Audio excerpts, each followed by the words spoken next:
Like if I walk on stage and hold a microphone, people assume that I'm supposed to be there.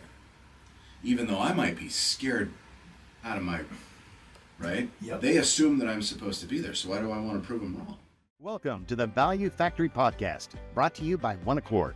We're all about helping businesses thrive and grow through leadership, strategy, and meaningful impact. Now, whether you're a seasoned executive or just starting out, our goal is to provide insights and inspiration to help you navigate your journey. Thanks for tuning in.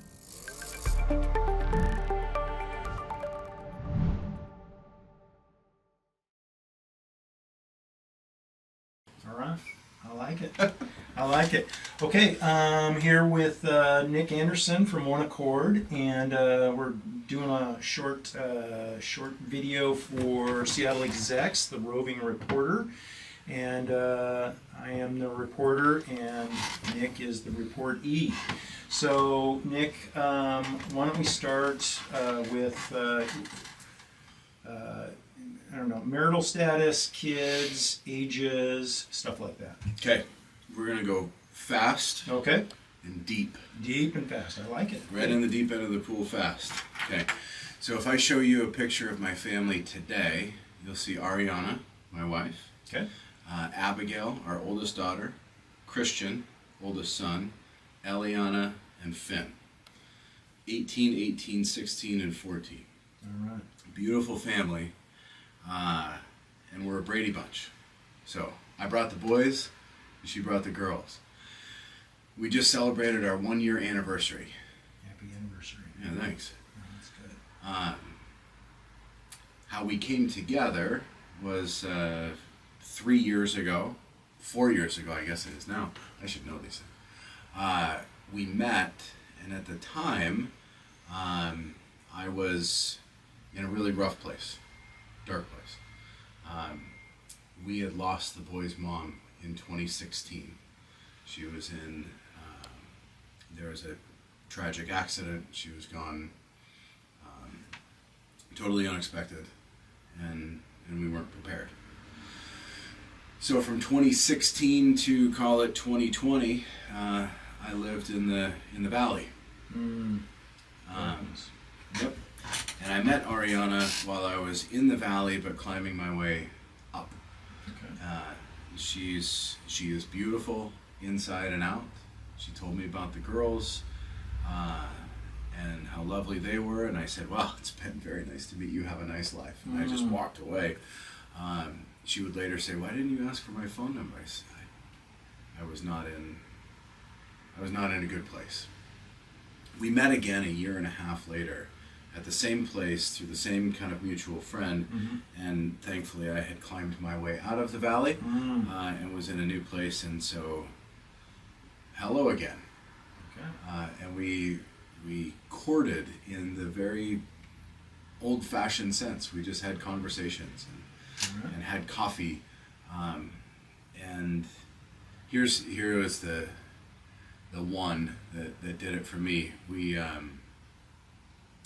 We took the kids whitewater rafting, and we were just friends. So we were not dating. There was nothing there, but we kind of brought the families together. And because there was the 4 kids and the 2 of us, I took the largest vehicle I had, which was an RV, and we drove over to Leavenworth in the RV. We had a little lunch at the top of Snoqualmie Pass. Drove into Leavenworth. We rafted. We came back into town. We walked around town. The kids went off and were looking at stores. And as we were driving home, I remember thinking, we're chasing the sunset, heading west. We're singing songs. The kids are talking. We're laughing. And I just said, this is the life I want. So good. That's good. That's a vast difference from a year and a half earlier. yeah. All right, and let's see. How about what are some of your hobbies, special interests, things that you're passionate about? Yeah. As a family, we all ski. Okay. So this is a thing that we've got our icon passes this year. Last year it was epic. We stayed West Coast and it was not epic. Okay. In the summertime, we like to get on the water and boat, Okay. wakeboard. This summer has also not been epic for that. The weather is, otherwise, Ariana and I are both entrepreneurs, Okay. and so we just play the game of business kind of all day, every day. Okay. I try to be in the gym 4 days a week. I love to be outdoors and hiking and in nature. So I just went on a trip to Colorado Springs with a group of guys, about 100 guys, convened together in what's called the Do Hard Things Conference. Okay. So, yeah, sponsored by a church out of Colorado Springs. So we meet on their campus. We've got some speakers. We do ice baths. We hiked up the Manitou Incline, Okay. 2,765 steps, 1 mile long, 2,000 feet of vertical in about an hour. Wow. Went for a 5K run through the Garden of the Gods, went on a hike in Red Rocks Park, and then we had listened to some speakers talk about life and their journey and doing hard things. That's like, those are my people. This is a week long. It was 4 days, yeah, long weekend. Okay. Yeah. I took my son, youngest, Okay. Finn. We went to Latvia. Yeah. He was a participant in a kind of a summer Bible camp with a boot camp theme. So every day was tough. There was one day where it was like a 10-mile course these kids went on, where they're in groups of 6. They're carrying a big log on their shoulder. They're doing belly crawls through mud, swimming across the river, going down the beach. Like it was awesome. Pretty intense. Yeah. So did you participate in that as well, right Yeah. alongside him, or was I it? did. Okay. On that day, I went alongside the kids. I was crawling in the mud right with them and swim. I remember you were going to play in the execs. Well, you weren't going to play in the execs tournament, but I remember that you were going to Latvia, and so I did a little bit of research, and I went and looked at the video, and it looks pretty intense. Yeah. But all around, good stuff, and building leaders and building skills to equip our youth to become men. I have a real conviction around the notion that hard times make hard men and hard men make for good times. And I'm afraid that we're living in good times, which means A bunch of softies. I think that's right. Okay. Yeah, and so it's the notion of choosing to do hard things when you don't have to, Right. that I get actually kind of excited about. So, I mean, walking up the stairs, we were telling a story. When my first wife was gone, that day, I would have been on the scales at 305 pounds. And I was drinking and smoking and eating whatever I wanted. Yep. I had a good life as a banker. And I could say that I was a fat and happy banker. Not entirely happy though, because there's a dark side to all of that. You know, when you're out of shape and you're hungover, and but I lived the life of comfort. And then life changed, and I was not prepared. So I adopted a mantra in that season that goes as follows. I have to make time to prepare for a time when there is no time. Make time to prepare for a time when there is no time. There's a dozen different varieties of this. That's just the way I make sense of it. Yeah. But one of the things, it's like going to the gym. I have to choose to do that so that if ever I need to be in shape, I don't have time to get in shape. I'm just, For sure. You're already there. got to do the things in business. When I am wanting to exit out of OneAccord, I can't do the things in that moment to be ready to exit. I have to do them actually today, Right. 10 or 20 years before, to make the time to prepare for that time. When it's Oh, that's good. when there's no time. Yeah. So, That's good stuff. Let's see. Where were you born and raised? In this area? yeah. Okay. Born in Seattle, Okay. raised in North Seattle, Shoreline Lake Forest Park. Lived there all but 2 years of my life. I bought my first house in Ferndale, just north of Bellingham. Okay. I was going to say, you're going to need to tell me where that's at. Almost Canada. Okay. Almost Canada. I worked for Bank of America, and there was a regional executive who said, "Hey, Nick, we need some talent up in Whatcom County, and I know that you're kind of a free agent, so if we help you buy a house and move you up there, would you be interested?" And I was 21. Or was I 20? I think I was 21. I was definitely 21. But the bank gave me money for a down payment, gave me money to furnish my first house, gave me a job as an assistant manager in a branch, knowing that I would fill an upcoming vacancy as a branch manager. So I had a great job. Housing prices were really, really attractive. What year is this? This would have been the year 2001. Okay. Yeah. Perspective, sure. Yeah. So lived in Whatcom County 2 years, but then came right back because even though it was close, it was still too far. Yeah, it's not too far, but it is too far. Yeah. Yep, I got it. And we were driving down every weekend instead of friends coming up to see us. Yep, for sure. Yeah, and way easier to, well, not for you, but way easier to do it that way than trying to get people up. But, yeah. Very good. All right, so you went into banking pretty early, 2021. No. No? I was 17. Ooh. I actually dropped out of high school. Okay. So if I dial it way back, I was born into a home with a father who was both mentally ill and chemically dependent. Ooh. And at 4 years old, my mom told him to leave. We stayed engaged. He was a weekend dad, a couple weeks in the summer. When I was 10 years old, he succumbed to his illness and affliction and ended his life. Sorry, Nick. Yeah. The years after, particularly in high school, my story became an excuse for all kinds of bad decisions. I started my freshman year with a 3.95 GPA. Okay. By the time I was a senior, or junior, I should say, I was smoking dope and partying and not going to class. Mm-hmm. But I was like a smart kid.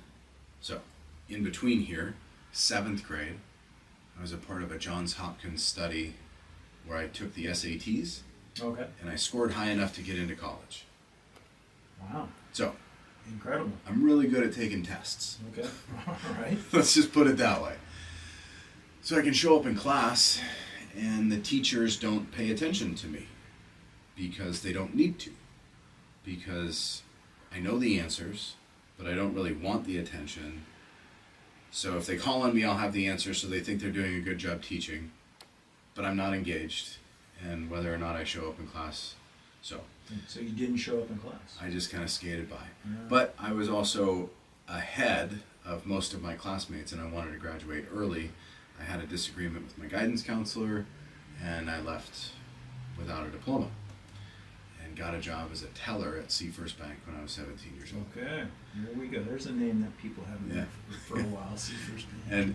And they didn't ask really about they didn't ask, like, did you drop out of high school? Okay.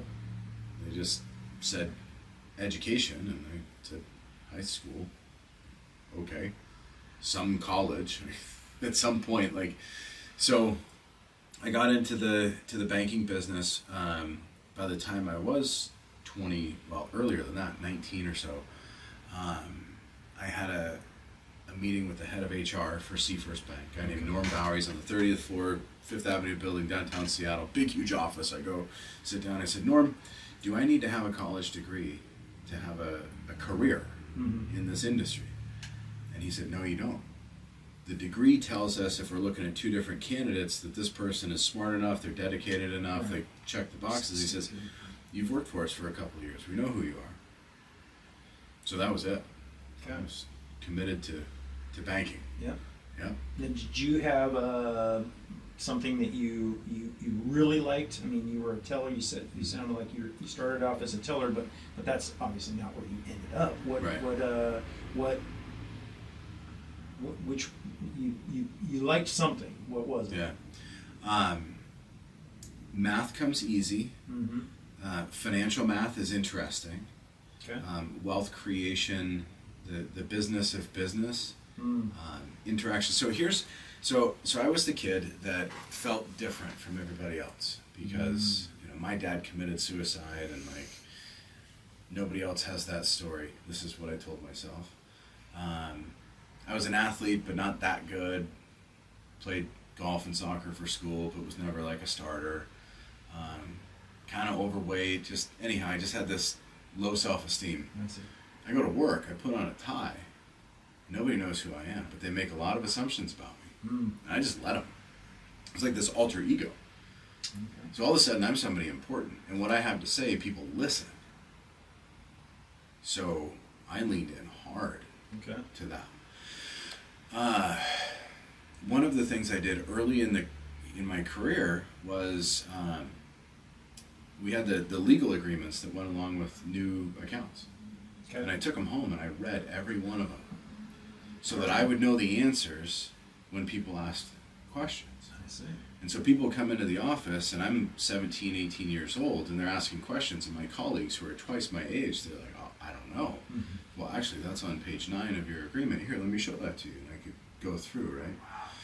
Okay. So I learned in that kind of early experience that people will assume, like if I walk on stage and hold a microphone, people assume that I'm supposed to be there. Even though I might be scared out of my, right? Yep. They assume that I'm supposed to be there, so why do I want to prove them wrong? Right. Okay. If I just work hard, like if I just do a little extra, I'm way ahead of almost everybody else. Yep. And every person is a person. So I'd be talking to someone in the teller window, and I could see all their bank balances, Right. at least the ones they had with us. So I'm talking to people that are like cash millionaires, and they're just like me. Yeah. This 19-year-old kid, like they like to go skiing, they like to, eat barbecue, they like to. Yep. So I can talk to these people, and then I kind of know something that I can add some value. So all of this meant I was really good at sales. Okay. I could solve problems. I could relate with people. They trusted me. And so if I'm solving problems for people that are real on some ethical basis, right? Never want to just sell something to sell something. It worked out really, really well. So I was promoted. Yep. At 18 years old, I became a personal banker. 19 years old, I was an assistant manager, the youngest at the time. There may have been people in that position before or after that were younger. Yep.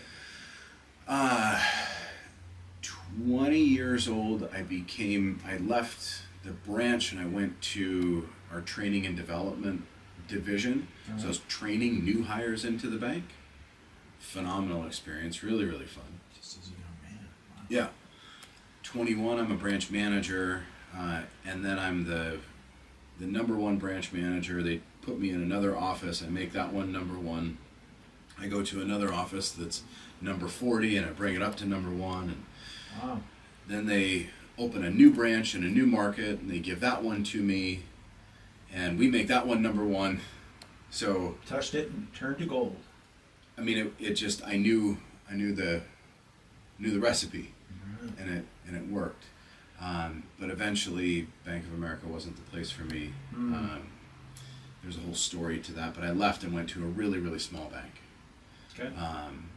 Eventually became the head of the retail.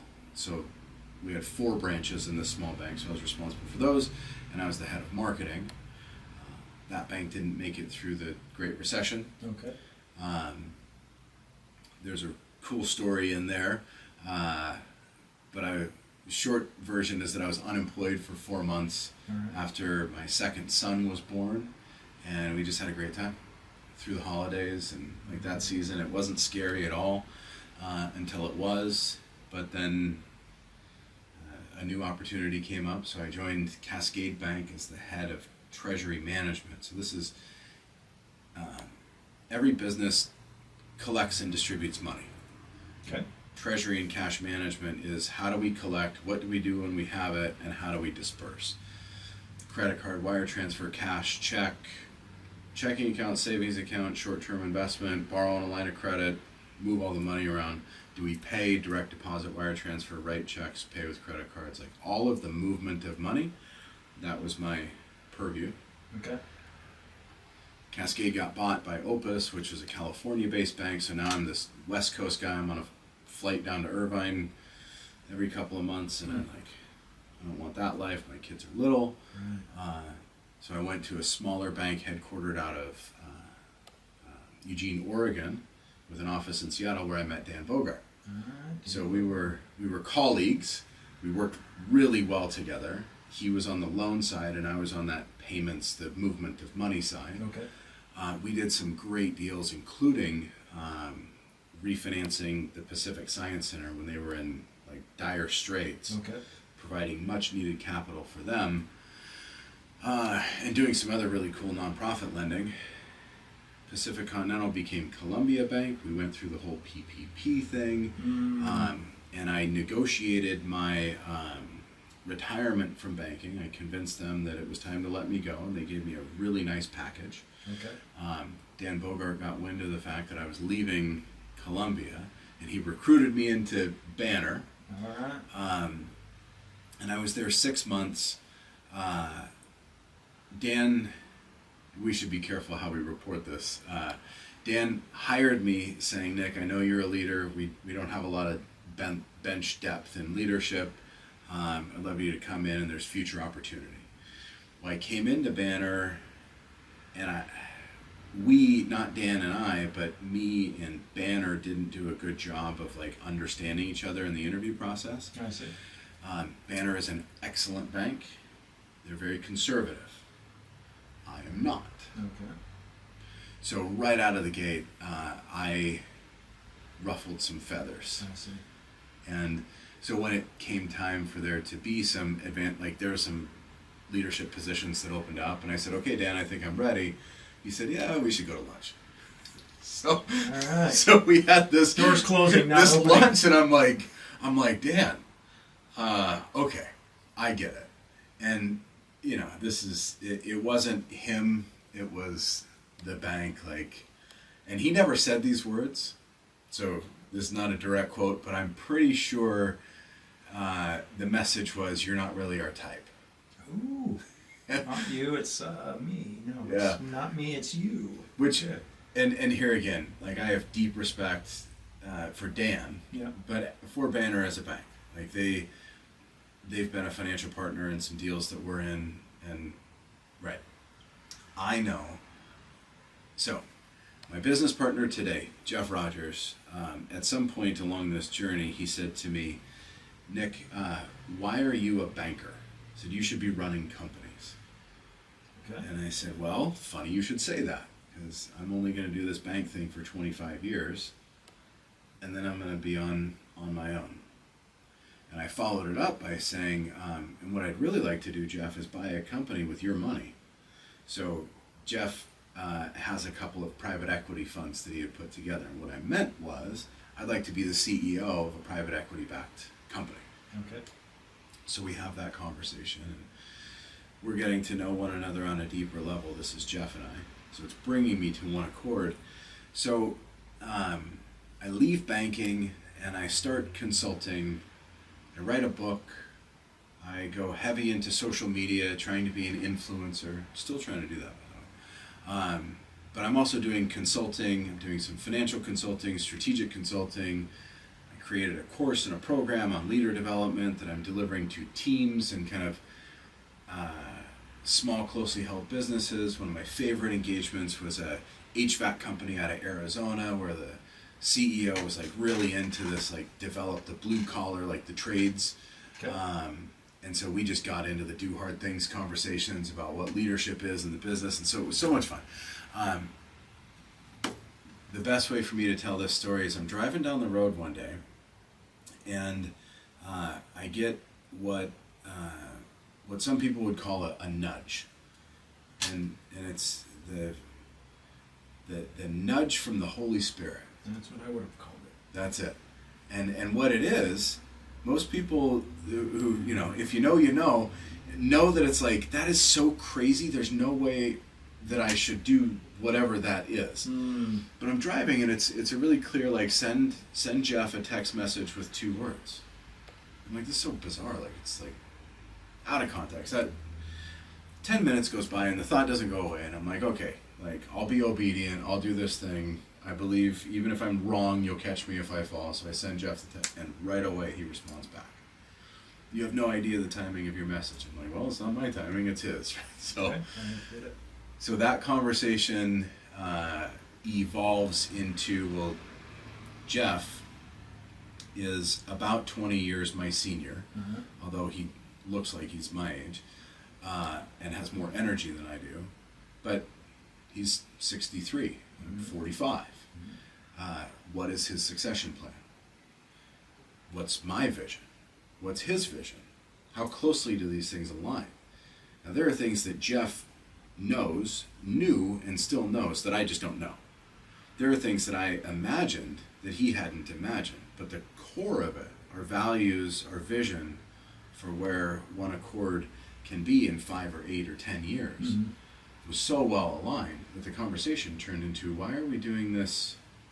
We're playing on the same field. Why are we wearing different jerseys? Okay. Right, let's come together. So January this year, on paper, OneAccord acquired the firm that I had created in a equity trade, so I become partner and CEO of OneAccord. That's about as fast as I can tell my career journey. Wow. Yeah.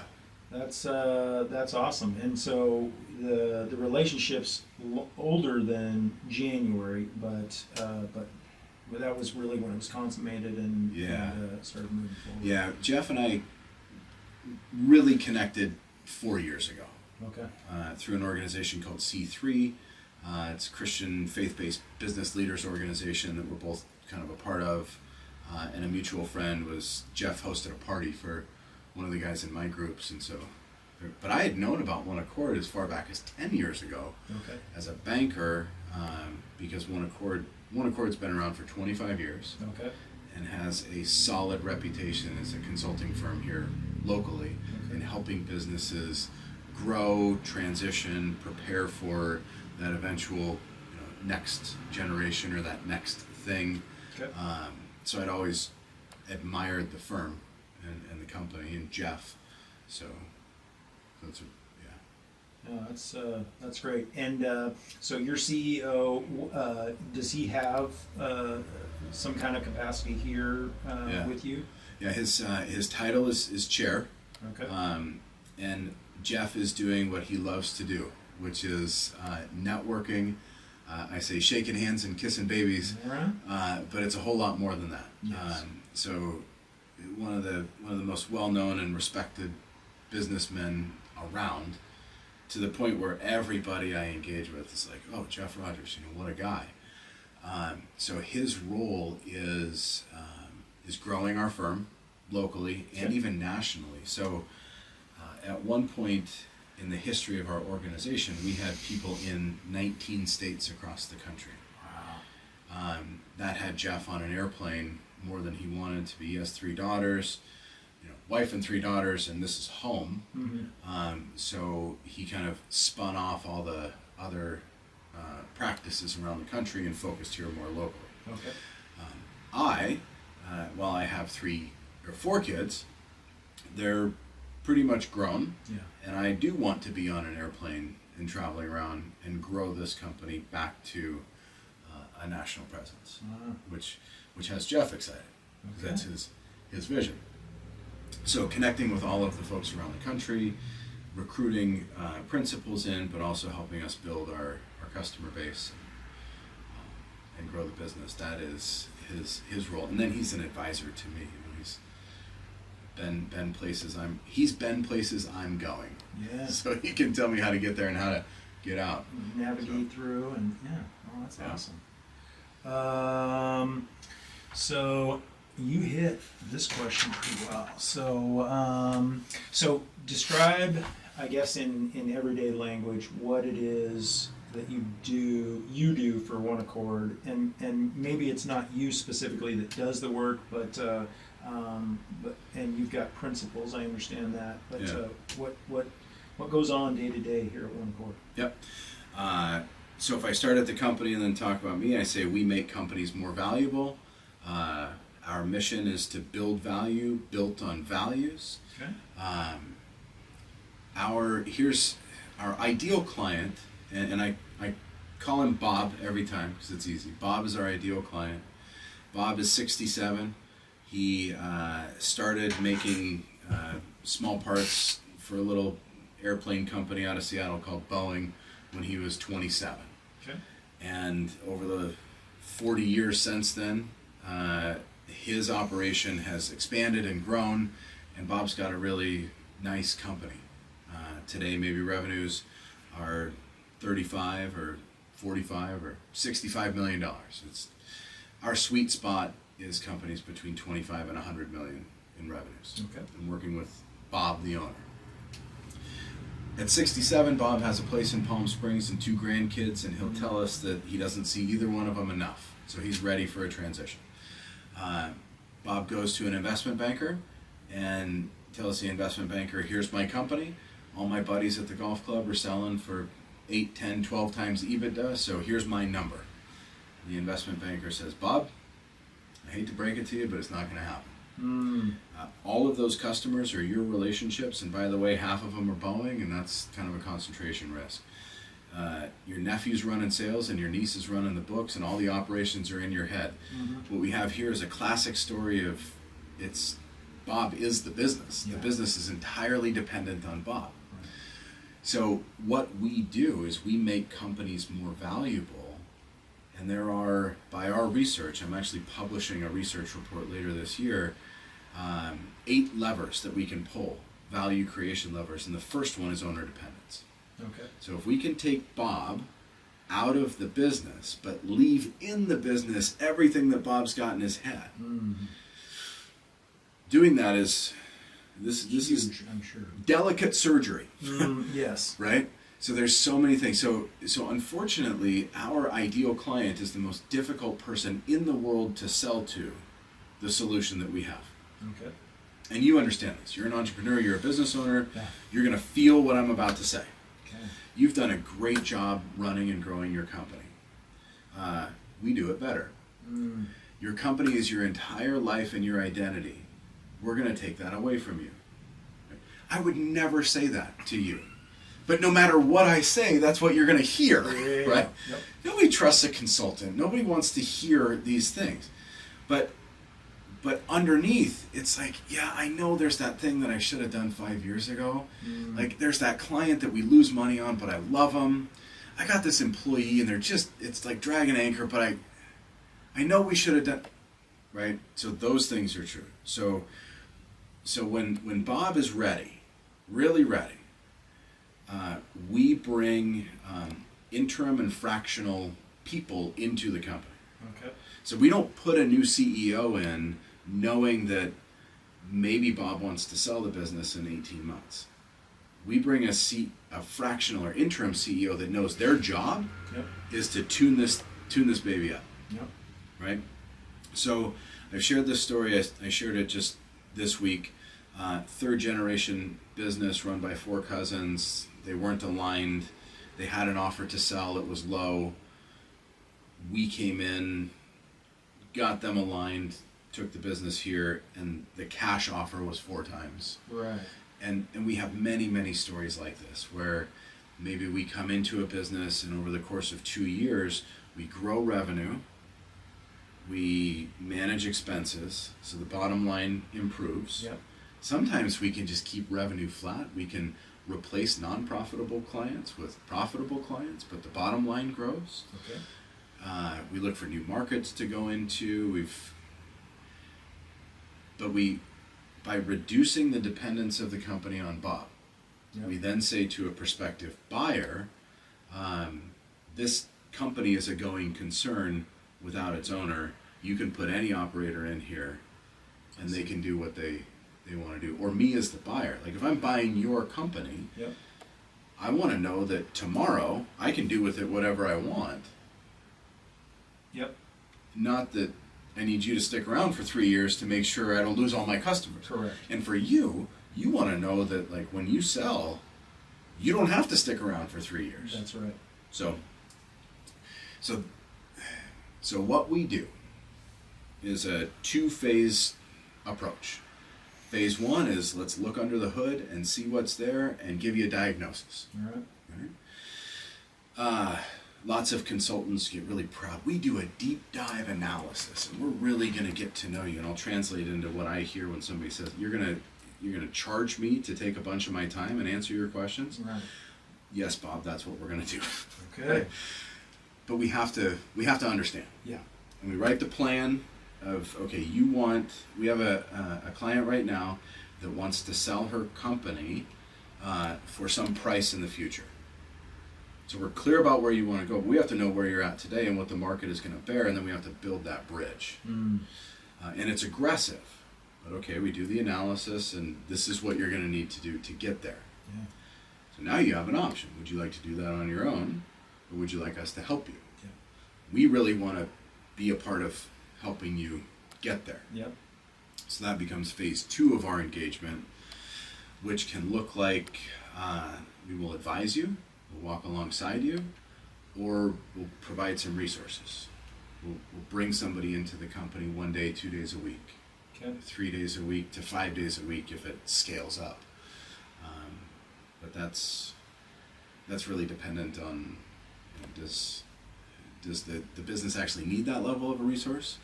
Whereas, if you're going to go hire somebody, you're going to hire probably full-time, on salary, plus benefits, plus burden. Then you're stuck with them, and hopefully it works. And if not, then you have to go through the whole HR process of unwinding. For sure.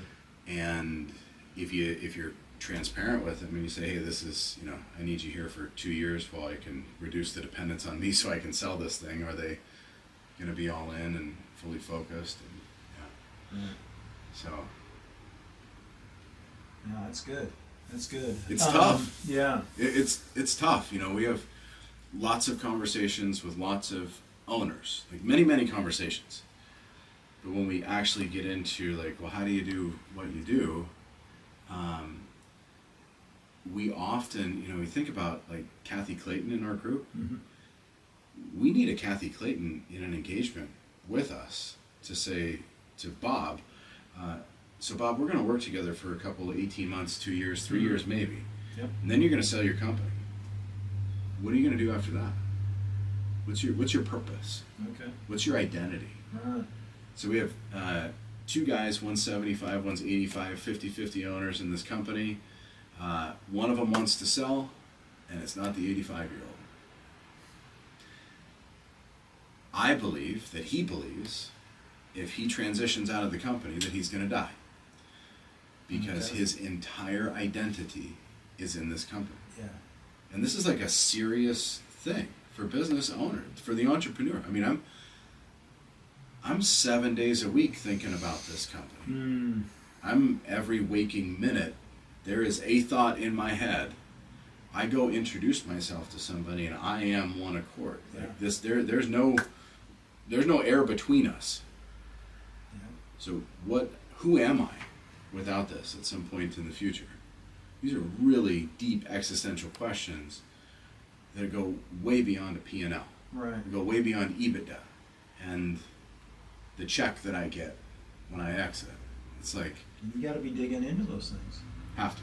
Yeah. Have to. All right. And so I was going to ask how long you typically work with a company, and it sounds like it's a 1.5 to 3 years. Yeah. Let's see.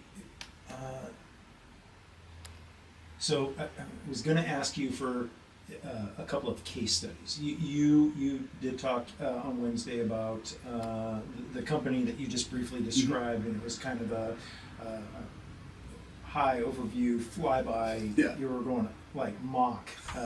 So maybe a couple of different ones, because I know that when we do talk, when I'm talking about you, they're going to want to hear some of these case studies, and maybe just two brief ones that I can relay to them that kind of sums up what you do, and they're going to go, oh yeah, I guess I do know somebody like that, or that's me. Yeah.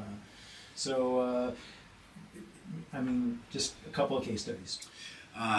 Current engagement right now, I just mentioned it. The owner of the company is actually a widow. Her husband started it, so she inherited the business. Okay. So it's not her dream to be in this company, but you can imagine all of the. I mean, it's just like second generation, third generation family business. Like my grandfather started this. I now own it.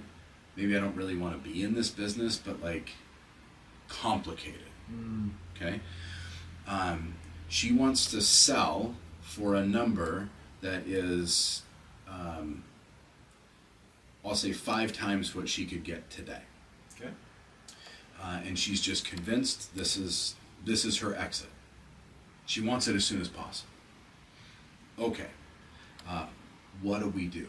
Well, the first thing that we have to understand is, what does the market actually bear for a company like this? What are the transactions that are out there? So we did diligence and research on similar companies of similar size and sales price, and what were those transactions based on? And so we discerned that in the industry that she's in, thank God, it's not a bottom line number, but it's a top line number that drives valuation. Oh, okay. All right. So what does that mean? That means that we can spend to grow revenues. So we now know that this is a revenue generation sales play. It's not about growing revenues and managing expenses so we have EBITDA. There's no financial, what's the word here? We can't get there through financial trickery. Okay. We just have to grow sales. So we fill 3 roles. Primarily it's the top leadership seat, or a chief operations officer, or a VP of sales. Okay. So we have, on our team, we have loosely about 30 consultants that we can draw from. And many of them are VP of sales or chief revenue officers. And we just look for industry expertise, somebody who's been in or around this space. And we're going to write the sales plan for her to implement within her company to go achieve those revenue numbers. So we're like in this engagement right now. That's our next step. Actually, this afternoon, I'm presenting to her the next phase of the engagement, which is, we now understand all of this. We're going to go into developing the sales plan. Okay. Okay. Another active live engagement. This company is actually in New York. They provide services to businesses that require some escrow. So they have to collect and distribute money. Okay. They've been paying a third-party escrow company to do that for them. They want to stand up an escrow business inside their company. Okay. So we're helping them do that. We're architecting this new division. We are sourcing bank partners. We are negotiating with technology vendors so that they can fully automate the escrow services and bring in-house what they do. So this becomes the chief operations. This is an operational play. Okay. But it also reduces the fees they pay to third party and will create a whole business that they can generate new revenue, because they can actually sell this escrow business or the services to others. Okay.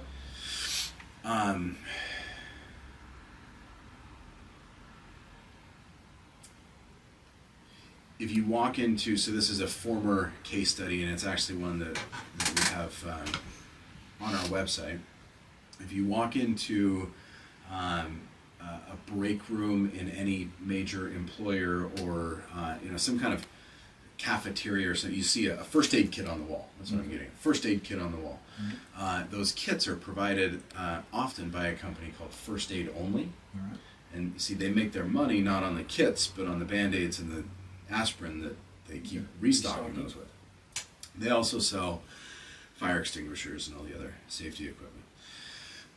So they came to us after receiving an offer from a buyer that I believe was 3 times EBITDA.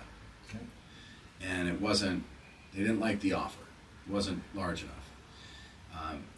We worked with them, and this story is one where we analyzed their customers and said, well, these ones are not as profitable as those ones, so let's adjust price and bring it up to profitability until they leave, but then let's go find more profitable customers. So we actually barely increased their top line. Okay. But we did so with more profitable customers, so their bottom line increased a bit. And we reduced owner dependence. Okay. So by bringing an operator in, we could demonstrate that the company wasn't reliant on the owner. Mm. The same company that offered them 3 times EBITDA came back and offered them 7 times EBITDA. Same buyer, more than double the price because of what we had done internally. We're re-engaging with a past client that we kind of brought through a turnaround. Mm-hmm. They have about $30 million in annual revenue. They buy stuff from China and sell it in the U.S. Oversimplification. They missed on $6 million of orders going out the door a couple of years ago. So they had to eat all that inventory and they lost on the revenue, and it just about took them out. Wow. So we've been working to fix operations, and in particular install a new ERP system, so a technology system. So ERP is Enterprise Resource Planning. Okay. So where's my stuff in the warehouse, and where is it on the trucks, and when is it coming in, and how do we know we get the orders out the door, and this is all operational stuff. Okay. Their bank wasn't happy, helped negotiate through the bank deal, trying to find a replacement lender. That's proven to be very difficult, so even negotiating with outside sources of capital to infuse the company with some cash that's necessary to allow them to stay alive. So Bob, our ideal client, wants to do something with his company. Yeah.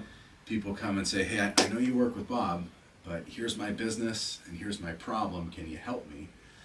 And it's generally a revenue opportunity, an operational opportunity, or we're looking at that top level of leadership, and maybe the owner just says, I don't want to be an owner-operator anymore, I'd rather just be an owner. And so someone else can run my company. I've never had a CEO before. And I would say, well, great, try before you buy.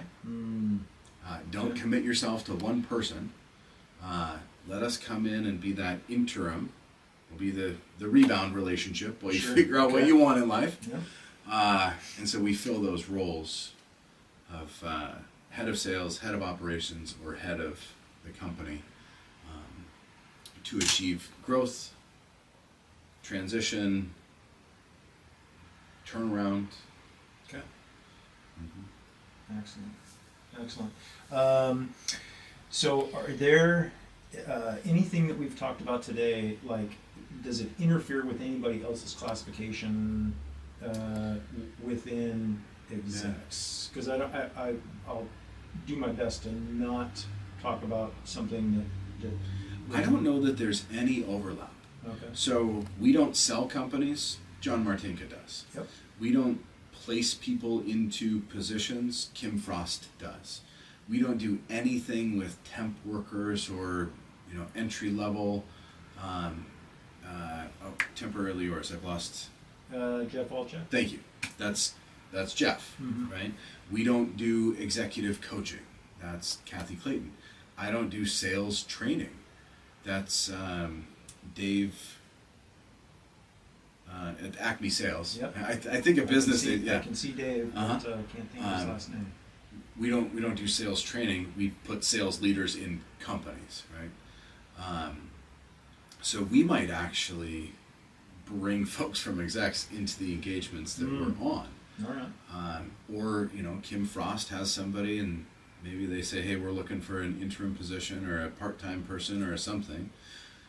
She might, look to us, or somebody might go to John Martinka and say, I want to sell my company. And the data that we believe is that somewhere as high as 7 or even 9 out of 10 owners want to sell, but their business isn't in a place to get them the price on the timeline that they want.